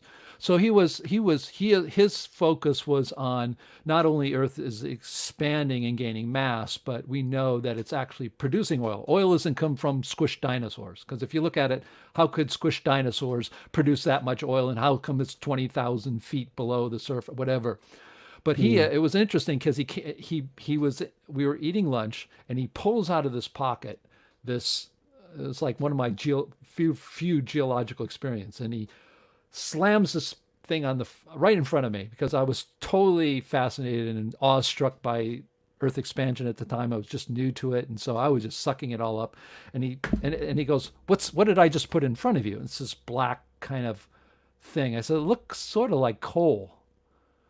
And he goes, I say, "Well, what's this about?" He says, "Well, yeah, it does look like coal, doesn't it?" He says, "Well, that's not coal. That is crude oil, which I took out, I got out of the Earth over a decade ago, maybe even 2 decades ago. And by process of just sitting there, it's turning into coal." And he said to me, he says, this is one of the reasons he was saying that coal or oil was abiotic. A meaning not, and biotic meaning biological. I was wondering what your take is on that, because my feeling is I've seen a lot of evidence by people in the CMPS and other people talking about not only is the Earth expanding, but is producing methane and oil and water inside. And so this idea that we're running out of oil, we can probably run out of oil. We may be sucking it up faster than the Earth's producing it. But what is your take on that? Is that something you know about, don't subscribe to, have heard about? Maybe tell us a little bit about that, sort of related to the mechanism. I know yes, I have heard about that concept, but I must admit I've not really looked at it in any great detail. So I don't think. Oh wow! I don't think anything too much about it. Well, yeah, I guess one of the things is that's great, because we want you to learn things too. But there was, like I said, there was quite a lot of discussion in the CMPS before I even got around. So in the MPA, it was called the MPA, Natural Philosophy Alliance, about this. And I know in our group we've talked about it. And in fact, they've got the term abiotic oil. And so the idea is that the processes inside the Earth are producing, not only with expansion, but aren't just simply producing anything. They are producing quantities of things, and those quantities end up bubbling through. And one of the things that we find in the CMPS, and I've even put it on Facebook once in a while, is you'll see that people have gone down into mines and found that the water that they found, its origin is super deep in the earth. And that goes against everything about the whole idea of comets coming down and filling up all this Earth. And it also it goes more along with the idea that as the Earth is expanding, why is it the oceans seem to be filling up at the same rate? Well, it just happens to be maybe the production of the new atomic, the atoms inside. The idea is that water, methane, and oil are being produced, and those things just happens to be, as we expand, the water's filling up. Eventually, maybe that balance will get off balance. And I think it's very important also, if you look at the graphs that, and you know very well, the graph of James Maxwell, where he shows the expansion is going at this curve, he also puts water there. And so I think that's an interesting aspect. I don't know really what, maybe a question to you would be is, have you studied, one of the big arguments that, oh, pterodactyls can fly 50 million years ago is because the Earth's atmosphere was something different. Have you looked into that part, since you really deal with the dinosaurs? What would be an argument if I were from a university and saying, no, you're wrong, the Earth's gravity was the same, it was just that the atmosphere was different, so they could fly in, I don't know, thicker or thinner, I think thicker atmosphere. Have you looked into that at all, Stephen? Well, if you want to look into that, there's actually a scientist, Colin Pennychuck. Now, he's actually written a program called Flight. So you can actually put in various, all the various parameters of the wing area, the length of the wing, and the mass of the animal, and you can actually calculate that program will actually calculate for you how well the animal could fly. Really? Yeah, and this is another. I think this is another thing that's actually part of the hidden history again, which didn't make it into the book. But now Colin Pennychuck has been saying for decades that the only way he could make these things fly is if gravity was less. And really? You read his manuals about it. I don't know if I've probably not brought that through, but if you read his books about it, he actually says that, and he's just recently published his last book, 2016, and he just repeats the same thing again. Well, if gravity was less, then the pterosaurs could actually fly, and this is the problem, because of course that one that you mentioned before that Carey had put down, Quislow Coatlas, that was a 10-meter wingspan, and the mass of the thing was around about 250 kilograms. So round about a quarter of a ton was actually flying around in the sky. And if you actually plug it into the program, into this flight program, of course, it doesn't work unless you actually reduce gravity down to around about, or just above a half, actually, when it was flying. Isn't around. it so amazing how everybody's coming from the half? It's amazing. How many more times do we have to look at sand dune height, paleontology, sand dune height? You look at the bones, which we're going to talk about next week. You guys got to be here next week, folks. It's going to be fantastic. He's going to give a presentation that you're going to be giving about paleogravity. And now you got this guy making a computer program that he's going, oh, it's about half. It's like, how many points do we have to get to before there's a critical mass and say, okay, folks, this got to be true. That's amazing. Yeah. It is strange, isn't it, that as you say, various people have got to come up, and they've got from the geological side, from the mechanics side, and say, well, and then it's as though we've got to reach a a set stage, isn't there, where everybody suddenly realizes, oh, hang on a minute, that sort of agrees with what this other guy was saying, and then everybody suddenly realizes, oh, actually, this is a better idea than what we've got at the moment, which is. I hope that happens. Yeah. I hope that happens. You know what's going to happen? We're going to have to see everybody go through the same stages everybody we've seen go through the last decade, and we're just going to stand there waiting around like, yeah, well, we've been waiting for you. Look at here. Hey, here's a history book, right? So that really puts a couple of things this gets us to, because we've got 15 minutes left. Hopefully, what I'd like is if I'd like to try to keep it to questions. One of the things about our group is we have so many people with their own solutions to problems. A lot of times we'll end up in the discussion talking, hearing more about their solution. But I would rather, I'm going to be very not non-democratic and ask if you do have a question directly for Stephen and about this book, because that's what we're talking about today. Please let me know. If you are one person sitting in the lobby who has a direct question, then I would like to, I will put those up for you so that we can give Stephen time to answer those. But sort of before we get to that, two things. One is next week you will be giving us a talk on paleogravity and some of the work you've been doing. But you also mentioned, because we'll get to that at the end, right before, as a teaser to the end of this session here, because he'll be back next week.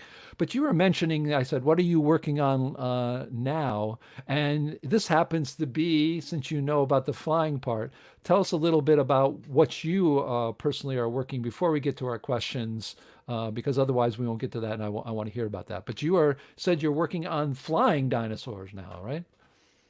Well, yeah, I'm actually working on that. I mean that question you just had.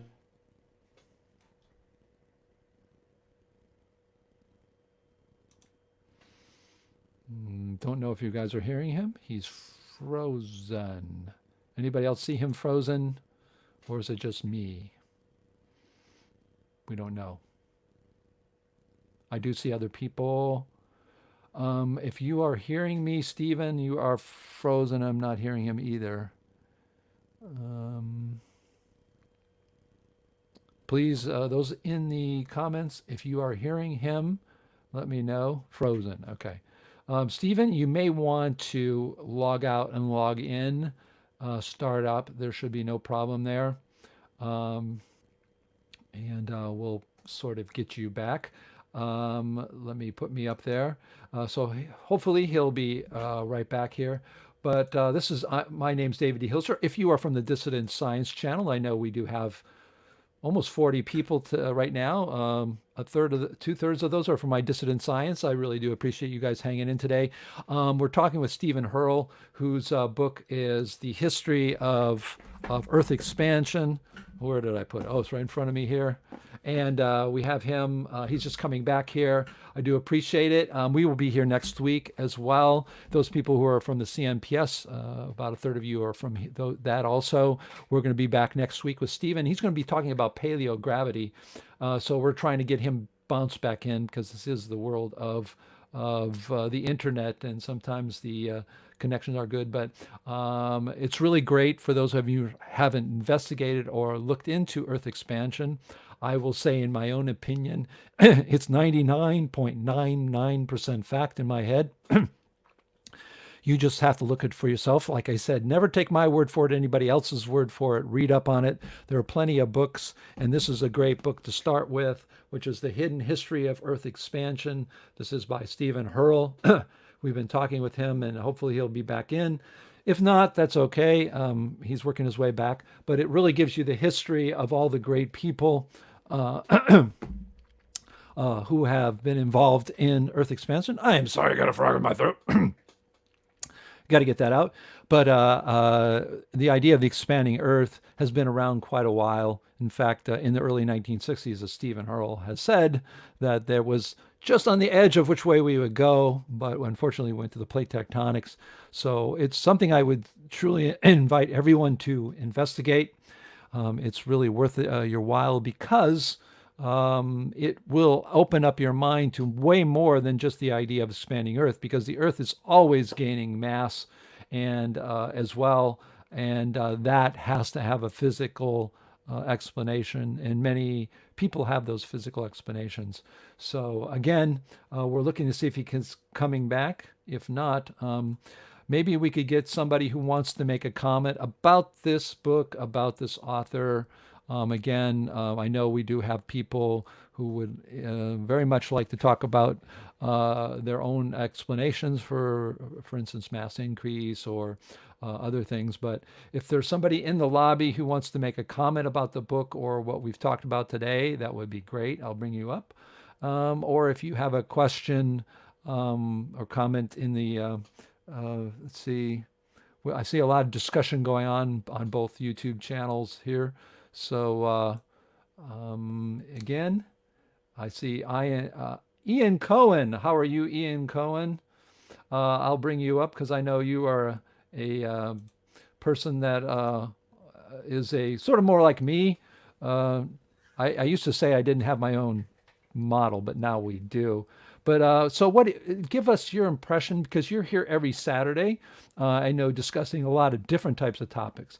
Why don't you give me the impression about this idea of expanding Earth? And Stephen Hurrell has really done us an immense favor by putting together history that really should be part of the history books. Or are you in the impression that the Earth's not expanding? But maybe give us some of your thoughts. Well, you've put me in the hot seat, David, which is fair enough. Being quite frank about the matter, it's not a subject that I've really devoted a lot of attention to. Sure. I think, these lectures and hearing Stephen and so on might encourage me to study it a bit further. I'm certainly not convinced like you are, but I don't say the contrary either. I hope I have an open mind on the subject.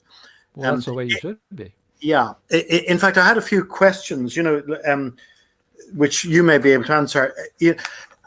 I mean, towards the end, I think, the suggestion came in that it was actually maybe small g, the gravitational acceleration, which was actually varying, rather than, capital G m over r squared, which would mean that gravity had changed owing to the expansion of the Earth.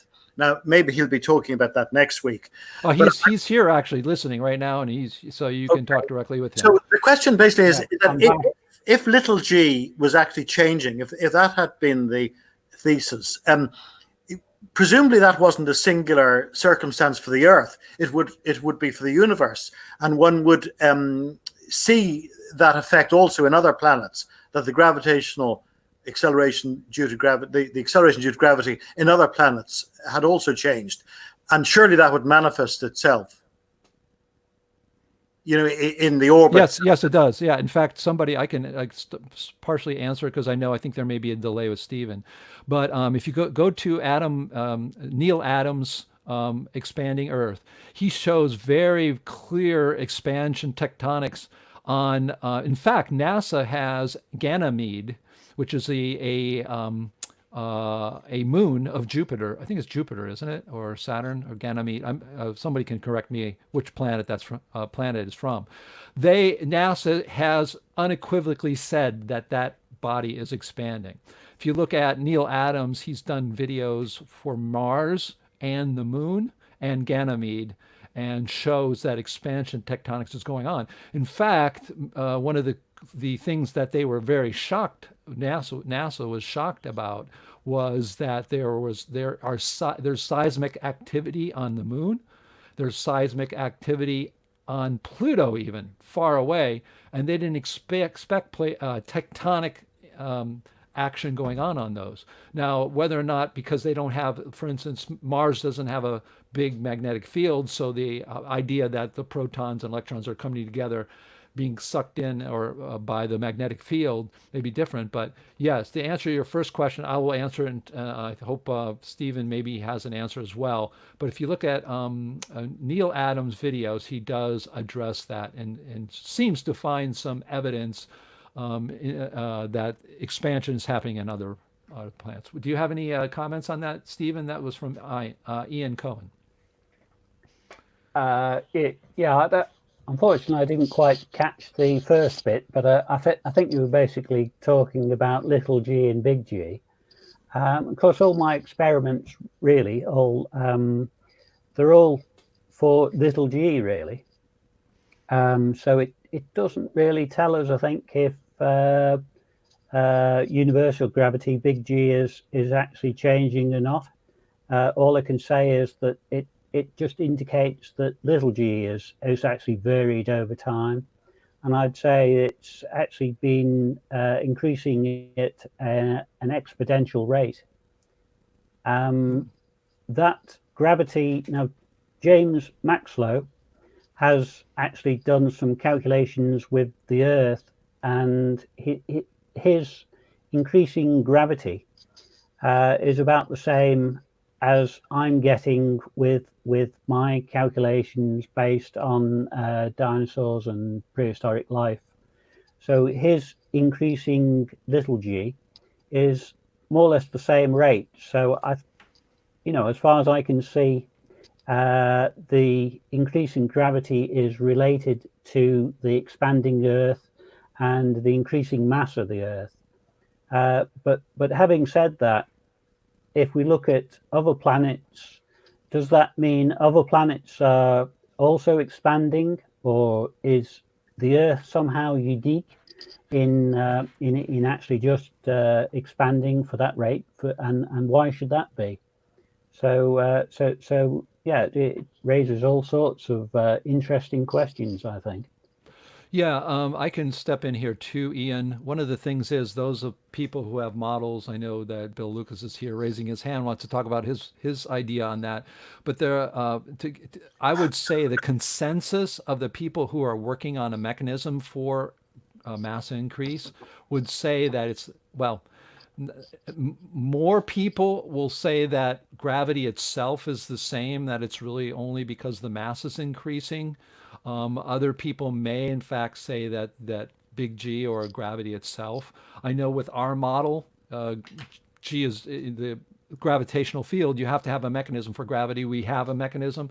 That doesn't change. What's changing is that the mass of the Earth is changing. Other indications that other planets are changing. My mentor, Dr. Carazani, who's a physicist from Argentina, was looking at the perihelion advance of Mercury, which they claim that general relativity explains, which is, if you really look at it, it's debatable. But one of the other explanations for the advancement of perihelion advances of all the planets is that their masses is increased, and because the mass increase causes perihelion advance. So there are a lot of people, I would say the majority of people who are working on say that big G stays the same, or gravity. I wouldn't even say it that way. I would say it that the mechanism, that gravity itself is not changing. What's changing are the mass of the planets. So again, I'm not here to say that's right or wrong. I'm just giving you, I've been involved in that side a lot via the CNPS and a lot of our discussions. So that's one of the things I've noticed or I've heard. So to sort of characterize what people are saying. So that's my answer. Okay. Thank you. All right. Is that all you had? I put Ian on the spot. Obviously, if that explanation is taken, that the mechanism for gravity is the same and so on.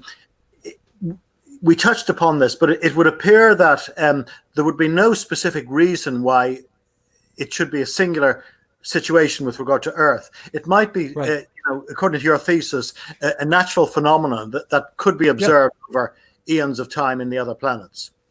Yes, and I'll give you an example. This is from the earlier part of the NPA, when I met this guy like Scarborough.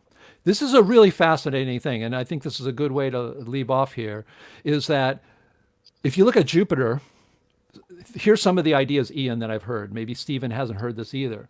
But the idea is that all bodies in the universe are expanding, not maybe stars are an exception because of what's going on in stars, but more rocky planets, right? But it turns out this is a thesis by some. You take an asteroid that's very small, the size of your fist, it's gaining mass. Eventually, it gets big enough so that the weight of gravity starts to make the core get hot. The gravity makes the core get hot. And that starts off this reaction, and you keep going. And then you go into expansion. Then what happens is, I think even Maxwell talks about this. What's going to happen a million years, 100 million years from now with the Earth? Well, one of the ideas is this rapid expansion will end up with some catastrophic happening. One of the thesis is that Saturn, Jupiter, Neptune, and Uranus are further along and are older than the Earth, and that what's happened is that they become gaseous. They now can attract bigger objects around them as moons, and that will turn into a solar system, and Jupiter will ignite. Now, I am not saying this is what I believe. I will tell you that I'm like Ian, like you're saying, I'm not going to say that ain't what's happening. So to me, it's still on the table. That's a possibility. I can see that because the orbits are moving out. The moon is going away from the Earth. We know that. We can measure it with a laser. So your observation who are new to Earth expansion, we have lots of people already talking about this for quite a while. And the idea that Jupiter is going to be its own solar system hundreds of millions of years from now, and that all these planets and that these are legitimate ideas and models. And I think that's what's so fascinating about this whole argument. So at least that's one thing I can sort of tell you. Again, do I subscribe to that? I don't not subscribe to it. I'm still open-minded. So, well, listen, I'm going to get us back here. I want to thank you, Ian, for jumping in here. But I really want to thank, because we've come to the end of this session, I really want to thank you, Stephen, again. Honest to goodness, when I got this book, I literally read it, most of it in one night. I was a person who have read these people. I've only gotten pieces of these people. I didn't even have pictures. Gian Scaleri, or whatever his name is. All these people, and I've tried to contact them, not necessarily been successful, but it was like meeting the family I sort of was separated from all my life, because I know Earth expansion is a fact, and I had to, on my own in 2008, 12 years ago, but I had at least the internet, find them on my own, and that's why I have all these books. And then when I got this book, it sort of glued that family together and put together what I think is what Earth expansion deserves. And you did it, my friend. Thank you so much. Oh, thank you. Is that you gave it the deserving history, the deserving players in that history. You have done us a great service in science. When we're all gone, this book will be looked upon as there are seminal books in history where people put together books that talk about things that people thought, maybe were mundane or didn't realize were big until after we're all gone, and someone comes back and says, my goodness, Stephen Hurrell, thank you so much for putting this together, because if not, we would have lost a lot. And unfortunately, most of the people in this book are not spring chickens. I'm 60. I'm on my good diet. I hope the plant-based diet, I'm going to keep living until I'm 100. But you're putting together people that aren't going to be with us all this, forever. And so I want to first thank you from the human race, basically, for putting this together, because it was just like so much needed. Thank you so much. Oh, thank you very much for inviting me on your program. It's been excellent. Yeah, and tell us a little bit about next week. Give us a teaser about next week, because you're going to be giving a talk. Aren't you in Europe? We're going to be giving your talk that we're going to see here, right?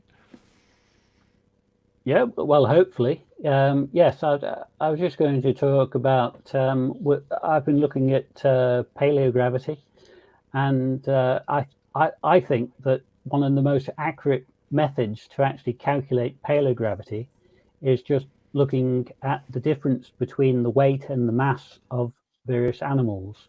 So Right. I'm just going to describe how. But it's actually quite a short talk. It's only about 15-20 minutes. So presumably we can just chat for the rest of the time, I take it. Yes, I don't worry about that. There's not one thing that this Yeah, group will, I can put one person on and they can take the rest of the time up. But I yeah, think it's yeah. fascinating because you did send me information about that and I looked at it. It is shocking what you can learn. I'll be honest, when I read what you were going to be presenting, I didn't believe it. I said, come on, femurs can tell us that? No way. And so I think it's going to be really fascinating for my audience, the Dissident Science, for us in the Mm. CNPS, to learn about this. So again, everybody, thank you so much. This has been Stephen Hurrell and his new book, Get It. It's amazing. If you've never really even heard of it, this is the way to go. The Hidden History of Earth Expansion, told by researchers creating the modern theory of the Earth, which it truly is. This will get you started onto a fascinating journey. And if you if you have curiosity at all, if you have common sense at all, and you try to keep an open mind and look at the real data, make up your mind yourself, because people have done that, isolated around the world. And so, thank you very much, all the people from the CMPS. All the people from my channel, the Dissident Science channel, thank you for tuning in. I greatly appreciate this. I recommend all my listeners from the science, Dissident Science, all my subscribers, check out the Saturday morning chats, video chats just like this. I'm doing this, and I will be here next week live on both my channel and on the CMPS's channel. Your mind's going to be tickled, and certainly it's a lot of fun. It's a great place for critical thinkers. And if any of you out there want to talk about your ideas or your work that you're doing outside the mainstream, and it's got scientific merit, we'd be happy to have you on every Saturday. It's hosted normally by Franklin who's gets 2 weeks off from the 50 weeks he does this a year. So I want to thank again the CMPS, the John Chappell Natural Philosophy Society. I want to thank Dissident Science, our subscribers on our channel, for tuning in, and hope to see you next week, because we're going to talk about paleogravity. That is amazing. Think about that. Just that word should pique your interest. All right, everybody. Thanks so much for tuning in. Ciao for now.